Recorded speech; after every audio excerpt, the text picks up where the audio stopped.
السلام عليكم ورحمة الله تعالى وبركاته. aad baan idiin salaamnay walaalahayga Soomaaliyeed.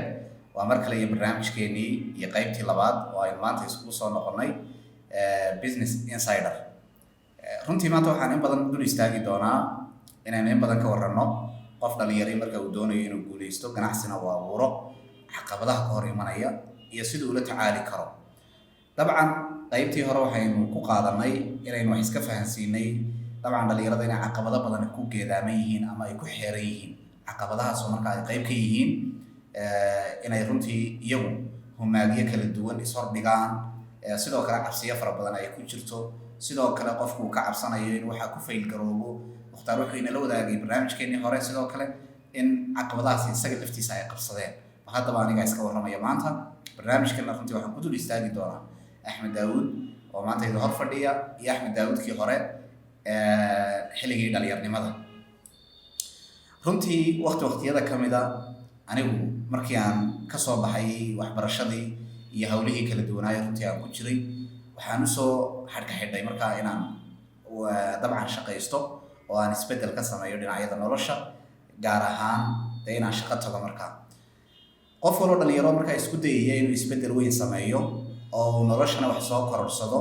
dad kalena uu faa'iideeyo caqabado badan baa ka hor yimaada caqabadaha runtii aniga ay qabsaday waxaa qayb ka ahayd markaad shaqo tagto aad ku shaqo tagto weliba experience-gaaga ama khibradahaaga kulli anigu xagga business-kan mar walba u janjeeray waxbarashadeedana business-kay la xidhiidhay sidaa darteed ganacsi walba aan gelaya ama meel walba aan ka shaqaynayo dee khibradaydan inta badan xooga saarayay inaan ku shaqo tago waxaynu ognahay qofka dhallinyaradii marka uu shaqo tago ee uu shaqooyin raadceeyo haddiiba uu ku guuleysto dabcan shaqadaasi in fara badan waxay u badan tahay inay noqoto shaqo aan cuntamayn wixii uu soo bartay ama experience-giisa oo dabcan waxa kala yaraanaya mushaarkii iyo waqtiga uu shaqaynayo waxa markay ku dhacday inaan waqti fara badan layga qaato waxa laygu soo celinayaa runtii uu yaraado laakiin maxaan ka faa'iiday experience macnaha wax kastoo aad qabanayso khibrad markay ugu yartahay waa inagii nidhi khibrad la'aani ma jirto dunida wax kastoo aad qabanaysa fail kuma jiro ilaa aad wax ka faa'iidaysa mooyaan haddaba waxaa noloshaas oo dhex dambaashaba waa shaqaalanimada maalinba shaqo cusub dabcan ay kolba meel ila tagtaba waxay markii dambe isugu soo biirshubatay inaan go'aano gaarkayga gaadho oo aan isweydiiyo maadaama waxa aad ku shaqaynaysaa uu aad u yaryahay weligaana aad ahaanayso un qof u xamaalaya oo qof uun riyooyinkiisa aad dhisayso mar walba adigana oo taldaruuri iyo weliba dhuunta uun lagu qoynayo miyaanay ku habboonayn inaad adigu bilowdo oo aad runtii fikraad adigu leedahay aad qoriso shaqooyin aad adigu leedahay aad isku dayda bal inaad organize garayso waan ogahay oo jeebkaygu midhan yahay waan ogahay oo garab iyo cid aan ku tiirsanahay oo culusi ma jirto waan ogahay oo dabcan markaad wax u dhaqaaqdo adigu aad iska leedahay oo gaarana caqabadaha ugu waaweyn ee kaa hor imanaya waxa weeyaan weli waad yar tahay dhalinyaraa tahay maskaxdaada kuguma filla adigu iskuma fillid waxa dabcan dadka kugu hareeraysan oo dhan waxay isku dayayaan inay ku cabsi geliyaan si aad uga istaagto go-aanka aad gaadhay ah inaad guulaysato waxay sidaa haataba maalinba waxaad isbaranaysaan bulsho dhalinyaro kala duwan dadyaw kala duwan baa kugu soo biiraya noloshaada midaad wax ka faa'iido midaad adigu wax u faa'iidayso iyo midaad wax wada faa'iidaysataanba waxaan isku dayay inaan dukaan yar markaa anigu aan lahaan abuuro dukaanka yar marka qiimihiisa aan dib u eego wuxuu ku kacay 1,000 ilaa 1,000 iyo adigu 800 meelaha adigu lacagta waan isku keenay wax yar oo urursaday iyo wax yar oo aan soo daysaday kadibna dukaankii yar baan cagaha u taagay dabcan meel marka istiraatiijiyadaha meesha aan ka dhigay meherada ama ganacsiga aan furay goobta aan ka dhigay waxaan isleeyahay goob ku habboon bay ahayd suuqeeduna xaami buu ahaa laakiin khibrad la'aan fara badan oo aniga haystay darteed waayo aragnimo la'aan maadaama aan nin badan ganacsado soo ahayn ganacsi horena aanan in fara badan kusoo dhex jirin marka laga reebo sanado yaroo kooban waxay keentay inuu dib isku cuno oo uu burburo dukaankii yaraa oo uu dabcan meesha ka baxo waxaan haddana isku dayey maadaama otii ay istaagtay dhaqaali yaraa aan haystay markaana uu iga burburay ganacsigaygana runtii uu dee musallafay laakiin anigu aaminsanahay inaan qayb weyn ka ahay khibrad la'aantii ay haystay darteed inuu ganacsigaygaasi uu lumo ama uu meesha ka baxo sideedaba marka ganacsi la abuurayana ama wax yar ku bilow ama wax dhexe ama wax weyno khibrad kama maarmo iyo waayo aragnimo. dib baan haddana shaqaalanimadii u bilaabay, laakiin mar walba anigu waxaan aaminsanahay inaan ku meel gaadhayo shaqaalanimada, laakiin shaqaalanimadu aanay ahayn dee waxa ugu dambeeya aan noloshayda oo dhan ku dhex qaadan doono.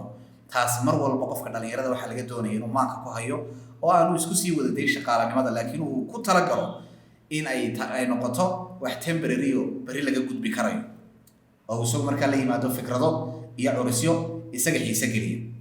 runtii ururadii baan ka qayb galay oo barnaamijkii urur baan organize garayno oon abaabulay aniga iyo dhalinyaro kale. ururkii si fiican buu noogu shaqeeyey dhexe, isaga laftiisana haddana meeshu ka baxay.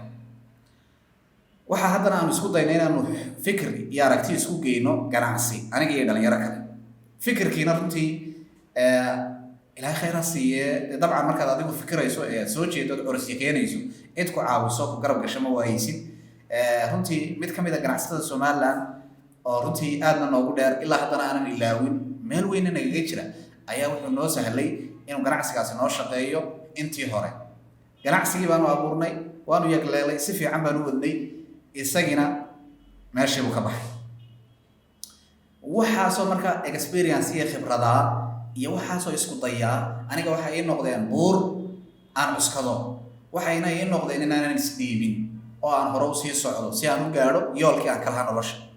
maalmaha ka mid a ayaa waxaa nagu dhalatay markaa oo aanu fahanay system la yidhaahdo network marketing ama MLM, multi level marketing. waa businessyo caalamiya oo dunida lagaga shaqaysto, oo dabcan aad ka dhex noqonayso qof membera xubin ah, isla markaana kuu saamaxaya adigoon mulkiilo ahayn oo aan ganacsado ahayn oo meherad weyn aan lahayn, haddana inaad iyaga meheradahoodii iyo ganacsiyadoodii aad market garayn karto ood suuq geeyo u noqon karayso. waxaa is helay markaa aniga iyo wiil la yidhaha Dr. Axmed oo ilaa hadda aan wada shaqayno. waan xasuustaayo jeebkaygu uu marnaa, isaga jeebkiisu uu marnaa, aniga jeebkaygu uu marnaa. sidoo kale dee experience-yo waaweyn iyo khibrado waaweyn ma lihin.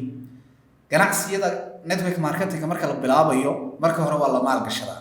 maalgashiga ka ugu yar ha noqdo wax ka yar $100, laakiin mar walba ganacsi waloo la bilaabayo, ha noqdo dukaan, ha noqdo xoolo nooloo la kala iibiyo, ha noqdo wax kale, wuxuu u baahan yahay expense, kharashaad.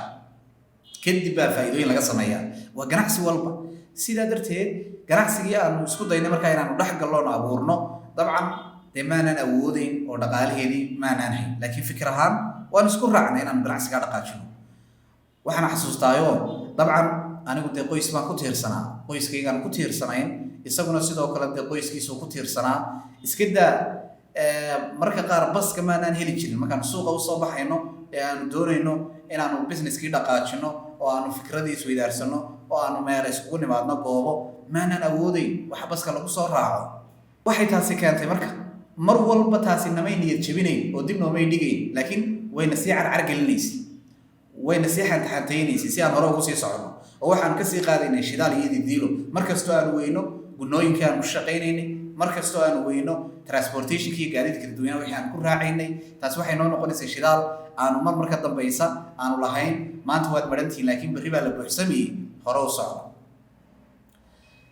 waxay sidii ahaataba waxaanu isla garannay inaanu businesskii hore ugu socono.